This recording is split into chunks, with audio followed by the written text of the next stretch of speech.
Hello guys, कैसे हो आप सब। इस वीडियो के अंदर मैं आप लोगों को एक्सेल का कुछ मोस्ट इम्पोर्टेंट फॉर्मूला के बारे में बताने वाला हूँ। ठीक है, जैसा कि मेरे पास कई सारे एग्जांपल है। ठीक है दोस्तों, जैसे कि एक एग्जांपल ये है एक्सेल के अंदर कि यहाँ पे प्रोडक्ट के नाम दिए हुए हैं, उसका यहाँ पे प्राइस दिया हुआ है, लेकिन साथ में कहीं कहीं पे एरर भी दिया हुआ है। ठीक है, अब यहाँ पे क्या है कि या तो मुझे सम निकालना हो, अगर मुझे सम निकालना हो तो यहाँ पे क्या करना होगा मुझे, अगर मैं नॉर्मली सम लिखूंगा इक्वल टू सम तो आराम से बड़े आराम से निकल जाएगा। देखो सिलेक्ट कर लिया और एंटर मार दिया, देखो नहीं निकल के आया क्योंकि यहाँ पे एरर आ रहा है। ठीक है, अब इसको सम कैसे करेंगे मैं आपको बताता हूँ। यहाँ पे क्या करना होगा, इक्वल टू यहाँ लिखेंगे क्या, सम और इफ एरर। ठीक है, क्या लिखेंगे, सम और इफ एरर। ठीक है, उसके बाद इस वैल्यू को सिलेक्ट कर लेंगे। ठीक है, कोमा, और यहाँ पे पूछा जा रहा है वैल्यू इफ एरर, मतलब कि जहाँ पर एरर है उसके जगह पे आपको क्या चाहिए, तो मुझे इसकी जगह पे क्या चाहिए, 0 चाहिए। उसके बाद इसका ब्रैकेट क्लोज करा इफ एरर का, उसके बाद सम का ब्रैकेट क्लोज करा, देन कंट्रोल और शिफ्ट के साथ एंटर मारा, देखो निकल के आ गया है 25.47। ठीक है,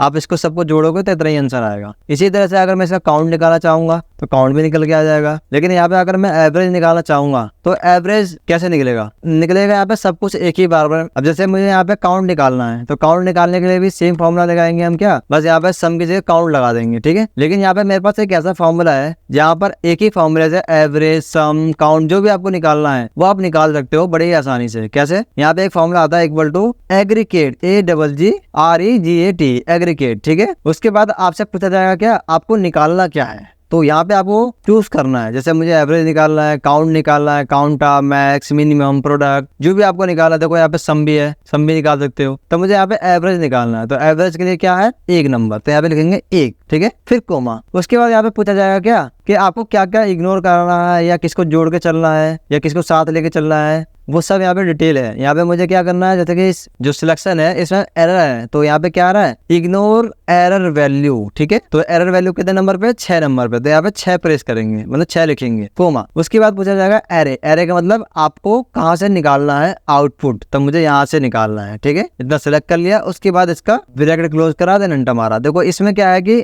इसमें अलग से कोई फॉर्मूला लगाने की जरूरत नहीं है, जैसे कि मैंने सम में इफ एरर अलग से लगाया है, इसमें इफ एरर अलग से नहीं लगाएंगे। देन जैसे ही आप एंटर मारोगे तुरंत निकल के आ जाएगा इसका एवरेज। इसी तरह से अगर सम निकालोगे तो यहाँ पे दोबारा से लिखेंगे क्या, इक्वल टू एग्रीगेट। ठीक है, उसके बाद सम कितने नंबर पे है, 9 नंबर पे, तो 9 लिखेंगे, 9 कोमा। उसके बाद यहाँ पे पूछा जा रहा है क्या, इग्नोर किसको करना है, इग्नोर एरर वैल्यू, मतलब 6 नंबर को इग्नोर करना है, तो 6 कर दिया यहाँ पे, कोमा। उसके बाद वैल्यू को सिलेक्ट कर लेंगे। ठीक है, उसके बाद इसका ब्रैकेट क्लोज करा, देन एंटर मारा, देखो आ गया 25.47, और यहाँ पे भी हमारा उतना ही वैल्यू आ रहा था। ठीक है, तो इस तरह से एक एग्रीगेट जो फॉर्मूला है वो आपके अकॉर्डिंग ही फॉर्मूला काम करता है ये। ठीक है, यहाँ पे एरर को इग्नोर करना है, एरर इग्नोर हो जाएगा। हिडन रो है कोई तो हिडन रो को इग्नोर कर देगा, लेकिन यहाँ पे जो नंबरिंग है 6 नंबर उसको चेंज करना पड़ेगा आप। ठीक है, एक बार आप इसको प्रैक्टिकली एक्सेल के अंदर खुद से अगर ट्राई करोगे तब जाके आपको ये अच्छे से समझ में आएगा। ठीक है, अगला क्वेश्चन इसी तरह से है हमारा कि आपको क्या है कि यहाँ पे कुछ अपने काम के लिए कुछ नंबर टाइप करने हैं, कुछ लिखने के। ठीक है, मैनुअली अगर आप नंबर टाइप करोगे तो काफी टाइम हो जाएगा इसे टाइपिंग करने में, लेकिन एक्सेल का ऐसा फॉर्मूला है जो आप सिर्फ एक जगह फॉर्मूला लगाओगे और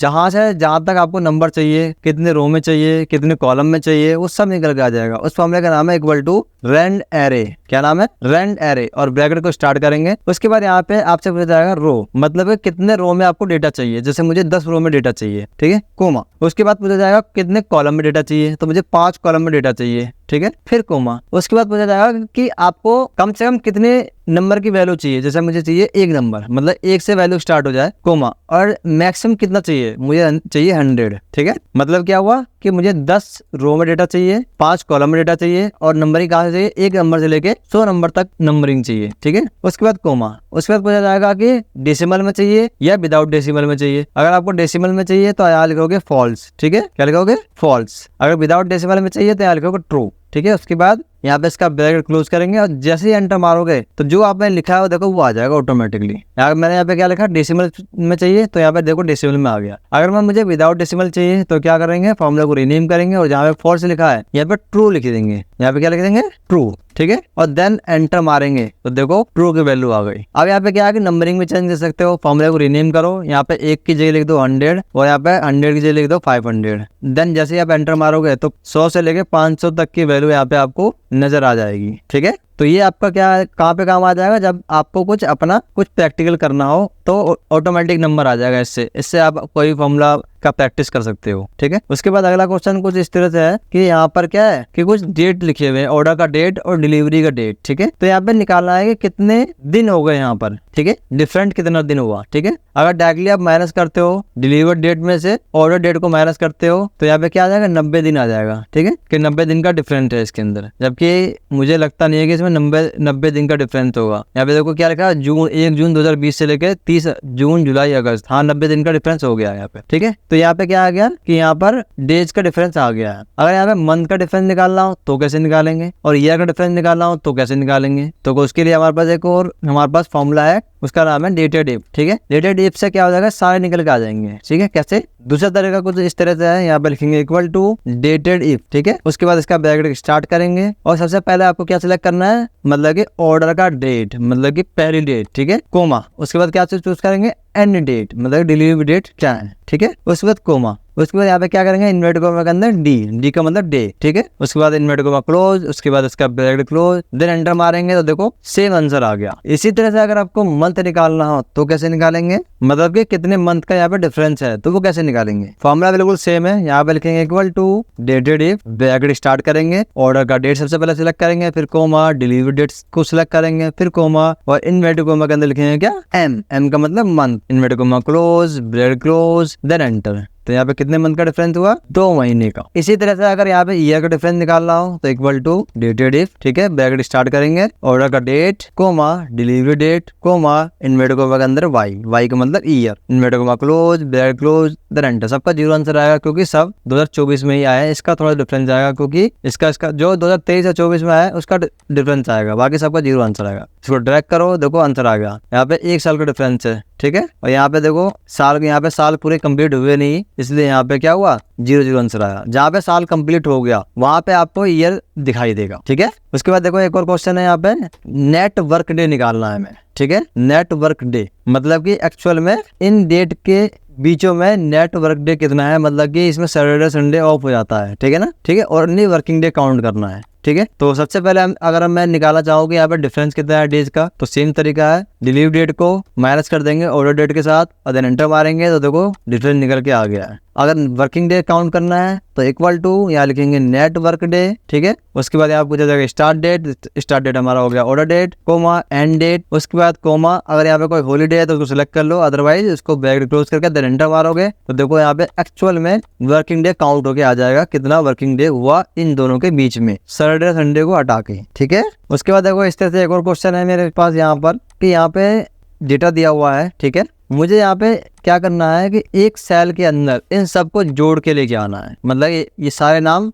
एक सेल के अंदर होना चाहिए। तो कैसे होगा, यहाँ पे एक फॉर्मूला आता है इक्वल टू टेक्स्ट ज्वाइन। क्या होता है, टेक्स्ट ज्वाइन, ठीक है। उसके बाद यहाँ पे पूछा जाएगा आपको डेलीमीटर, मतलब कि जो आप जोड़ोगे तो इनको कैसे जोड़ोगे, उनके बीच में क्या आना चाहिए, स्पेस आना चाहिए, कोमा आना चाहिए, डैश आना चाहिए, क्या आना चाहिए इनके बीचों में। तो मुझे क्या चाहिए, यहाँ पे इन्वर्टेड कोमा के अंदर एक यहाँ पे इस तरह का एक साइन दे दिया मैंने, ठीक है। जैसे बोलते हैं क्या, स्टिक मार्क, पता नहीं क्या बोलते हैं इसको, जो ये बोलते हो कोमा। उसके बाद यहाँ पूछा जा रहा है कि इग्नोर इम्प्लीट सेल, मतलब कि अगर यहाँ पे कहीं पे ब्लैंक है तो उसको इग्नोर करना है कि नहीं, तो मुझे इग्नोर करना है। तो यहाँ पे क्या लिखेंगे, ट्रू। अगर इग्नोर करना है, नहीं करना है तो फॉल्स लिख दो, कोमा। उसके बाद पूछा जाएगा टेक्स्ट, ठीक है। तो टेक्स्ट में हम क्या करेंगे, पूरा सेलेक्ट कर लेंगे ऐसे करके, ठीक है। उसके बाद क्या करेंगे, इसको ब्रैकेट क्लोज करेंगे, देन एंटर मारेंगे तो देखो यहाँ पे क्या हुआ, एक साथ क्या हुआ, जुड़ के आ गया है। इसको ड्रैग करोगे तो देखो सारा जुड़ के आ गया। इस तरह से ड्रैग करके दिखा दो, सारा जुड़ के आ गया, सारा एज इट इज एक सेल के अंदर आ गया हमारा। अगर इसी को हमें फिर वापस ऐसे लेके आना हो तो कैसे लेके आएंगे, इसके लिए एक और फॉर्मूला आता है हमारे पास, क्या, इक्वल टू टेक्स्ट स्प्लिट, ठीक है। उसके बाद यहाँ पूछा जाएगा टेक्स्ट का मतलब किसको अलग करना चाहते हो, मुझे इसको अलग करना है, कोमा। उसके बाद पूछा जा रहा है कॉलम का डिलीमीटर, मतलब कि किसके बेस पे आप इसको अलग करना चाहते हो। तो बेस क्या है यहाँ पे, ये डंडा सा निशान जो है, तो ये निशान कैसे आएगा, इन्वर्टेड कोमा स्पेस, ये निशान लगा दो, इन्वर्टेड कोमा क्लोज कर दो, कोमा। उसके बाद अगर वो डिलीमीटर है तो ठीक है, अदरवाइज कोमा लगा के आगे बढ़ जाओ, फिर यहाँ पूछा जा रहा है कि इग्नोर इम्पटी, तो यहाँ पे फिर से ट्रू कर दो कि इग्नोर इम्पटी हो जाए। उसके बाद आगे आपकी मर्जी है, जो आप पूछा जा रहा है जैसे मैच का मोड क्या है, सेंसिटिव है, कैसा है। उसके बाद सीधा अगर आप ब्रैकेट क्लोज करके एंटर मारोगे तो देखो ऑटोमेटिकली सब अलग अलग हो जाएंगे। देखो उसके बाद इसको ड्रैग करोगे ना तो सारे अलग अलग जैसे था वैसे ही आ जाएगा। देखो सब अलग अलग हो जाएंगे। मतलब कि टेक्स्ट ज्वाइन से क्या होता है, एक साथ मर्ज हो जाता है, और टेक्स्ट स्पीड से क्या होता है कि सब अलग अलग हो जाता है। ठीक है, ये फॉर्मूला जो है बेसिकली जो एक्सेल का न्यू वर्जन है 365 उसके अंदर है ये फॉर्मूला, टेक्स्ट ज्वाइन और टेक्स्ट स्प्लिट। ठीक है, उसके बाद देखो अगला क्वेश्चन कुछ इस तरह से है कि यहाँ पर देखो नाम दिए हुए हैं, लेकिन नाम देखो आप किस तरह से हैं कि कहीं पे देखो स्पेस दिया हुआ है, कहीं पहले स्पेस है, कहीं बाद में स्पेस, देखो टेढ़े मेढ़े हैं। मतलब कि मैं चाह रहा हूँ कि यहाँ पे एक तरीके से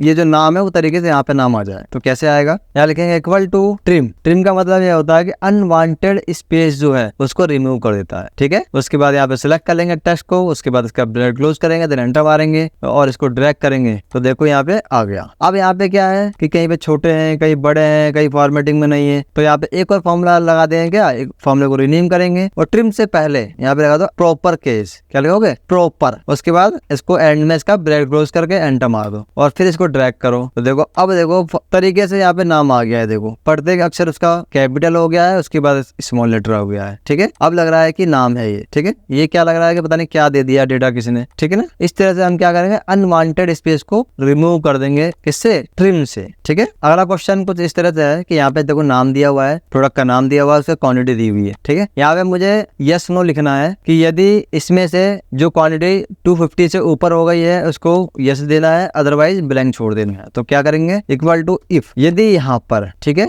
ग्रेटर देन 250 है तो कोमा इनवर्टेड कोमा में क्या हो जाएगा, यस अदरवाइज ब्लैंक। ठीक है, उसके बाद इसका क्लोज कर दिया, अदर एंटर मार दिया तो देखो यहाँ पे ब्लैंक हो गया। अब जैसे इसको ड्रैग करोगे नीचे तक तो जो भी 250 से ऊपर होगा उसको यस हो जाएगा, अदरवाइज यहाँ पे क्या हो जाएगा, ब्लैंक हो जाएगा यहाँ। ठीक है, अब यहाँ पे एक और कंडीशन है कि यदि यहाँ पर यदि इस जगह पर 250 से ऊपर हो और इस जगह पर प्रोडक्ट का नाम ओलिव हो, ठीक है ओलिव्स, तो यहाँ पे यस आए, अदरवाइज क्या आ जाए, ब्लैंक। तो कैसे करेंगे, इक्वल टू इफ और यहाँ पे लगा देंगे एंड। एंड इसलिए लगा रहे हैं क्योंकि मुझे दोनों कंडीशनों में ट्रू चाहिए, मतलब यहाँ पे भी ओलिव चाहिए और यहाँ पे भी 250 से अबव चाहिए, तो उस कंडीशन में एंड लगता है इफ के साथ। ठीक है, तो कैसे लगाएंगे, सबसे पहले यहाँ पर क्या होना चाहिए, इक्वल टू ओलिव्स होना चाहिए, OLIVES, जो इसकी स्पेलिंग है वो आपको ध्यान से लिख देना है। ठीक है, inverted comma close, inverted comma में ही लिखेंगे क्योंकि हम मैनुअल लिख रहे हैं, कोमा। ये तो होगी पहली कंडीशन। अब दूसरी कंडीशन, यहाँ पर ग्रेटर देन 250 होना चाहिए। ठीक है, तो यहाँ पे हमारी कंडीशन फिल हो गई। अगर ये मिल जाती है तो कोमा में क्या आना चाहिए, इनवर्टेड कोमा के अंदर यस अदरवाइज ब्लैंक। ठीक है, इनवर्टेड कोमा के अंदर ब्लैंक कर दिया, देन इसका ब्रैकेट क्लोज करा, देन एंटर मारा तो देखो यहाँ पे ब्लैंक आ गया। अब इसको ड्रैग करो यहाँ से लेके यहाँ तक, अब देखो यहाँ पर ब्लैंक आया क्योंकि यहाँ पे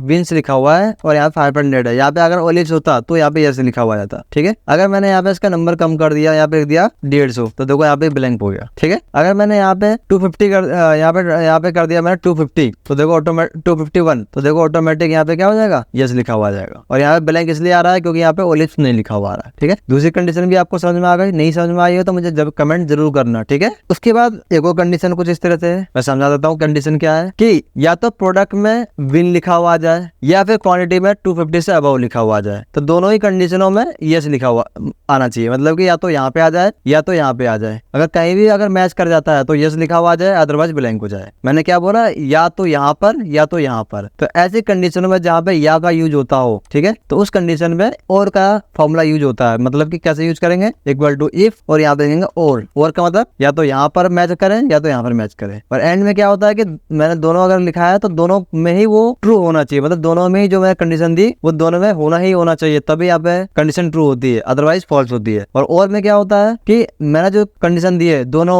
2 या 3 जो भी कंडीशन दूंगा उनमें से कोई भी अगर एक ट्रू होती है तो आपका आउटपुट आ जाएगा। जैसे कि एग्जांपल दिखा देता हूँ आपको मैं। तो पहली कंडीशन क्या होगी, यदि यहाँ पर क्या आ जाए, विंस लिखा हुआ आ जाए, इनवर्टेड कोमा अंदर WINES। ठीक है, इनवर्टेड कोमा क्लोज फिर कोमा, ये तो होगी पहली कंडीशन। और दूसरी कंडीशन यहाँ पे क्या होना चाहिए, ग्रेटर देन 250 होना चाहिए। ठीक है, और यहाँ पे क्या करेंगे, इसका ब्रैकेट क्लोज करेंगे तो कोमा। अगर ये दोनों में से कोई भी मैच कर जाती है तो इनवर्टेड कोमा के अंदर क्या हो जाएगा, यस हो जाएगा, अदरवाइज क्या हो जाएगा, ब्लैंक। उसके बाद इसका इफ का ब्रैकेट क्लोज करेंगे, देन एंटर मारेंगे तो देखो यहाँ पे ब्लैंक आ गया। और जैसे आप ड्रैग करोगे यहाँ से लेके यहाँ तक, देखो हर जगह यहाँ पे क्या आएगा, यस लिखा हुआ आ गया। क्यों लिखा हुआ है, यहाँ पे विंस है, यहाँ 500 हो, जाहिर सी बात है यस लिखा हुआ आना चाहिए। यहाँ पे भी यस लिखा हुआ है क्योंकि यहाँ पे 650 है, यहाँ भी यस लिखा हुआ है क्योंकि यहाँ पे विंस है, यहाँ भी यस लिखा हुआ है क्योंकि यहाँ पे 251 है, है, यहाँ भी यस लिखा हुआ है मतलब कि यहाँ पे 55 है, यहाँ भी यस लिखा हुआ है क्योंकि यहाँ पे विंस है। ठीक है, जहाँ भी यस लिखा हुआ है मतलब कि इन दोनों कंडीशनों में कोई ना कोई ट्रू हो रहा है तभी यहाँ पे यस लिखा हुआ है, अदरवाइज यस लिखा हुआ नहीं आएगा। ठीक है, तो इफ को मैंने यहाँ पे 3 तरीके से बताया, एक नॉर्मल सिंगल इफ के साथ, एक इफ के साथ एंड और एक इफ के साथ और फॉर्मूला। ठीक है, एक और फॉर्मूला है यहाँ पे हमारा, यहाँ पे देखो अलग अलग ऑर्डर आईडी दिए हैं, मैनेजर सेल अलग अलग 3 जगह लिखा हुआ अलग अलग पे। मुझे सेपरेट एक रो डेटा बनाना है इन तीनों का सिंगल। कैसे बनेगा, यहाँ लिखेंगे क्या VS टैग, क्या बोलेंगे लिखेंगे VS टैग। ठीक है, उसके बाद क्या करेंगे, पहला सेलेक्ट कर लेंगे कोमा, दूसरा सेलेक्ट कर लेंगे कोमा और तीसरा सेलेक्ट कर लेंगे। ठीक है, उसके बाद इसका ब्रैकेट क्लोज करके देन एंटर मारेंगे और जैसे एंटर मारोगे आप तो ऑटोमेटिकली यहाँ पे क्या हो जाएगा, सबका एक जगह आ जाएगा। देखो आ गया, यहाँ पे अलग अलग थे और यहाँ पे क्या होगा, एक जगह आ गया। तो ये ज्यादा बेटर लग रहा है कि ये ज्यादा बेटर लग रहा है, ये ज्यादा बेटर लग रहा है क्योंकि यहाँ पर एक जगह पर है ये। ठीक है, आज के इस वीडियो में इतना ही। ठीक है, अगर इस जितने मैंने फॉर्मूले बताए हैं इनमें से अगर आपको कुछ भी समझ में नहीं आया तो मुझे कमेंट जरूर करना। ठीक है, और समझ में आया हो तो अपने दोस्तों के साथ जरूर से जरूर शेयर करना ताकि उनको भी कुछ नया सीखने को मिले एक्सेल के अंदर। ठीक है दोस्तों, मिलते हैं नेक्स्ट वीडियो में, तब तक के लिए बाय।